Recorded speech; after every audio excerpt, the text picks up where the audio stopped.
Good day to all of you watching this video. Hope you are doing well. In this video, we present a comprehensive tutorial on Evil-Winrm, a tool available on Kali Linux.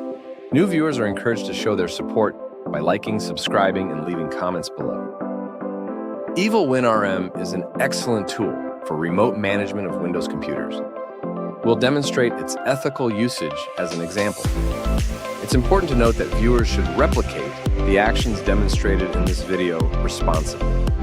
Without further ado, let's delve into the content. But first, a quick disclaimer. The purpose of this video is purely educational. The demonstrations presented are intended to showcase the capabilities and vulnerabilities of different systems and software. It is important to note that any actions taken based on the information provided in this video are solely at the viewer's discretion. The creators of this video do not encourage or condone any illegal or unauthorized activities. Viewers are advised to use the techniques and tools demonstrated responsibly and within the bounds of applicable laws and regulations.